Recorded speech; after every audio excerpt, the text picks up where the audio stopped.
Welcome, everybody. Here we are back again for another study. As you can see here, like always, got the word out in front of me. You need to get yours as well. However you'd like to set it out there in front of you, if you've got a print copy, if you've got it on a tablet, whatever your preferred method is, get it in front of you and read it for yourself so that you've got that there. The past weeks we've talked about welcoming, talked about mending wounds, again, who we are as the church.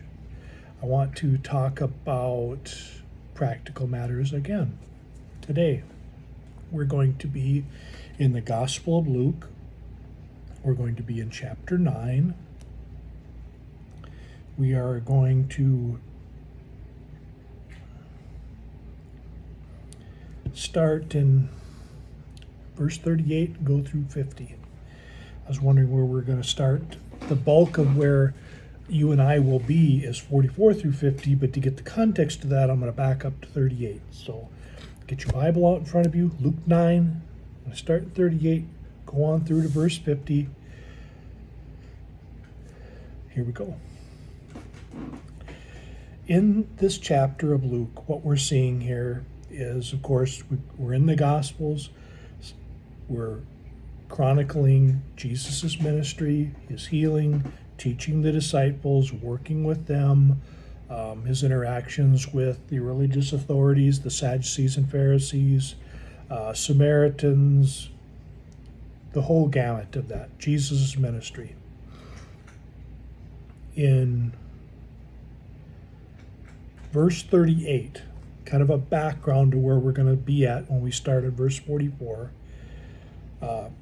Someone shouts out from the crowd, "Teacher, come and look at my son here, my only child. From time to time, a demonic spirit seizes him. It makes him scream, goes into convulsions, foams at the mouth, it nearly destroys him, and leaves him after causing him great distress. While you were up on the mountain, I begged your disciples to liberate him from this spirit, but they were incapable of helping us." Jesus says, "O generation, faithless, twisted, and crooked, how long can I be with you? How much can I bear? Bring your boy here."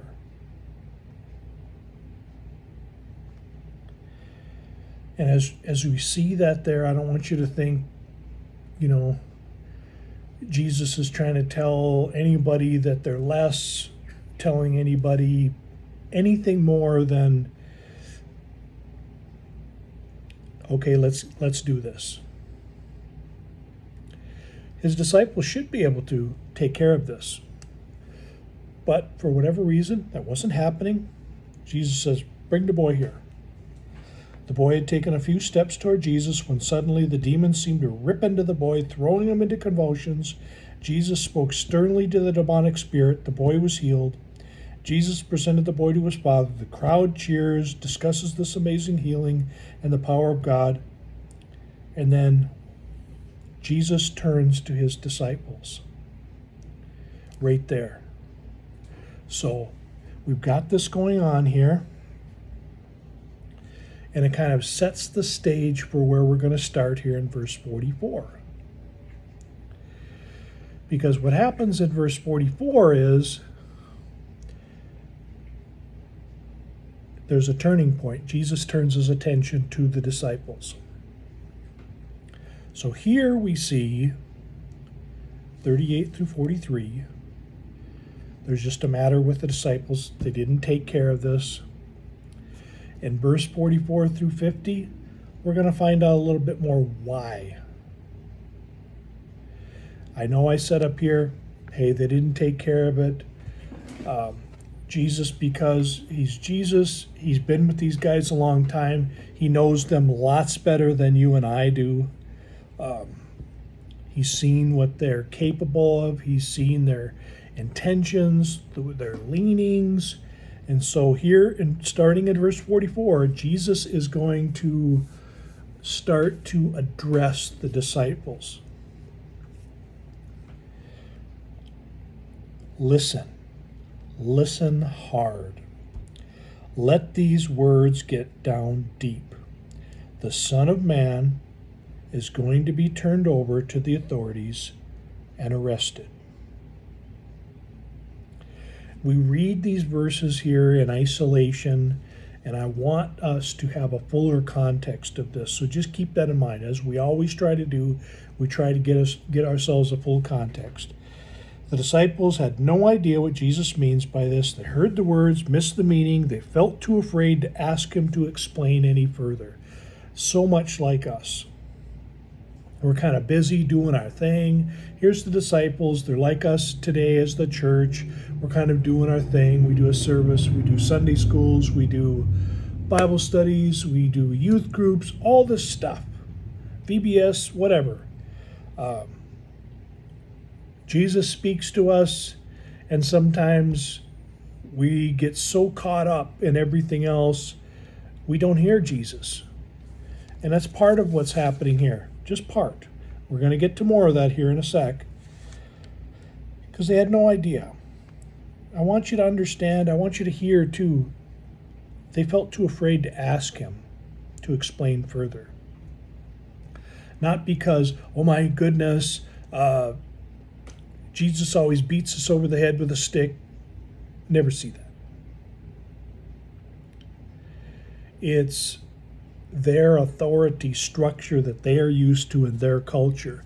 We do not see Jesus acting this way, but they have not been with Jesus their whole lives.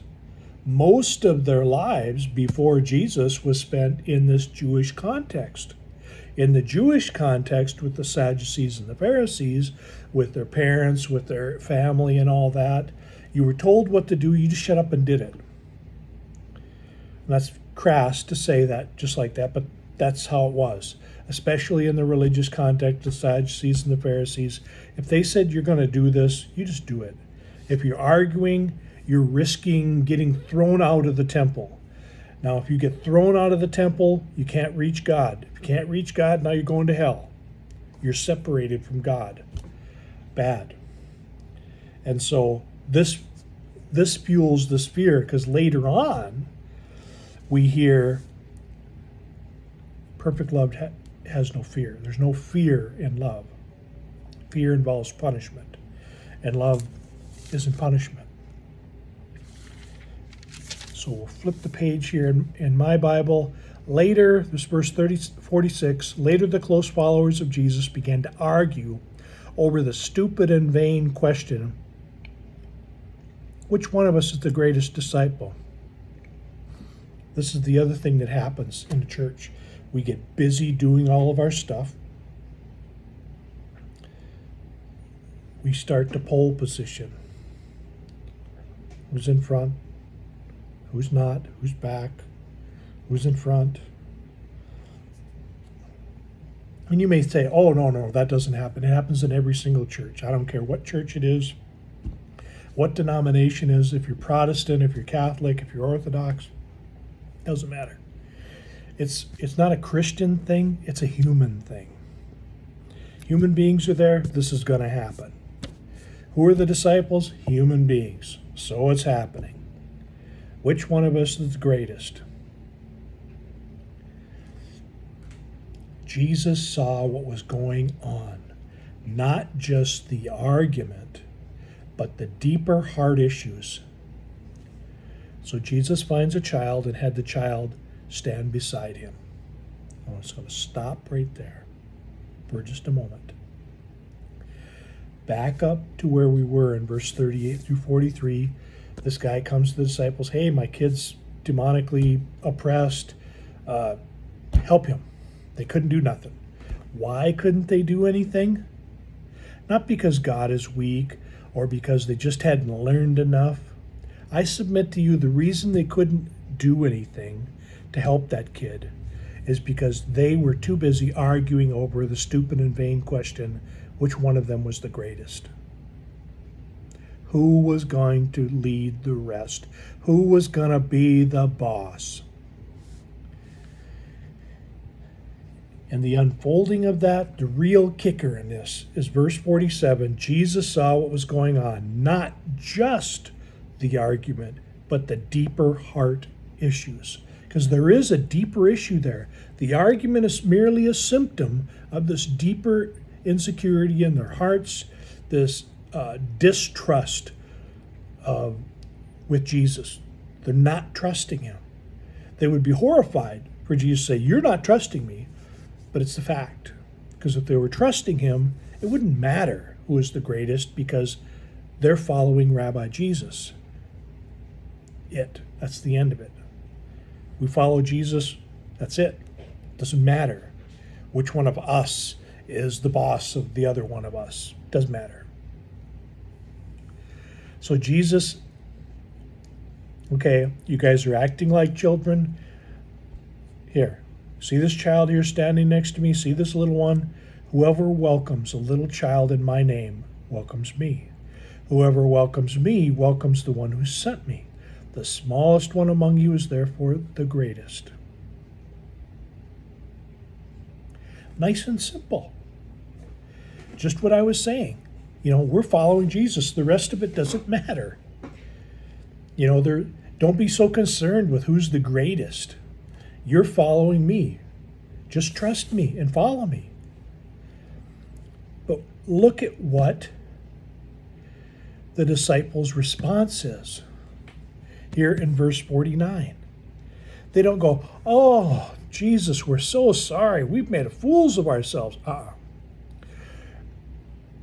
Okay, if you're not going to be on our side of who's the greatest, "Master, we found this fellow casting out demons. He said he was doing it in your name, but he's not one of our group.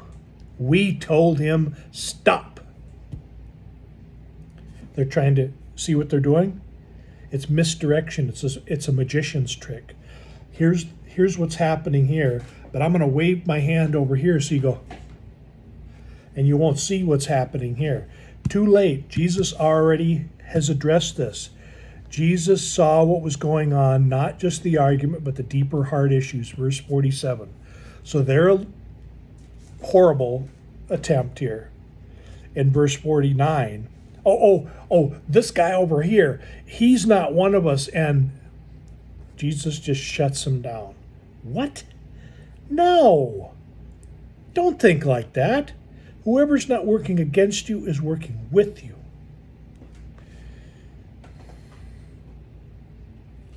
Jesus just refocuses them. No. And I'm sure the look on his face, you get a look on your face. People kind of know more of what you're saying by the look on your face than necessarily all the words you're speaking. That's part of, I believe, what is happening here as well. I'm sure Jesus is giving this look like, "Are you kidding me? You honestly think this is going to divert my attention from the fact that you guys are being stupid, asking these silly questions? Who's the greatest? What does it matter? Is God not God? Yes, he is. Am I not God's son? Yes, you are." That's it. But we argue in churches. We argue. Sometimes we get all wound up about, remember we said back here, they felt too afraid to ask Jesus to explain further.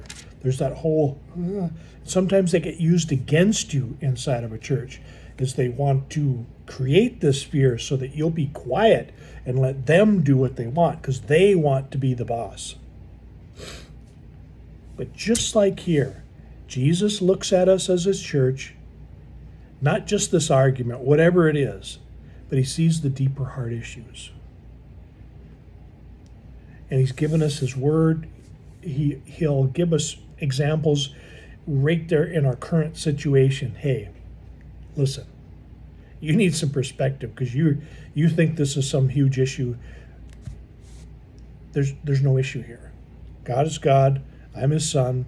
You guys are following us. You guys are following me. That's it.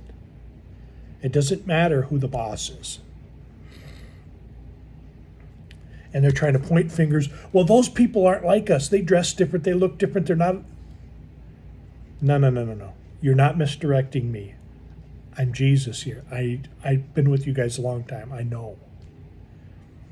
So this coming week, as you're thinking about what's going on in your life, don't get distracted by these stupid and vain questions.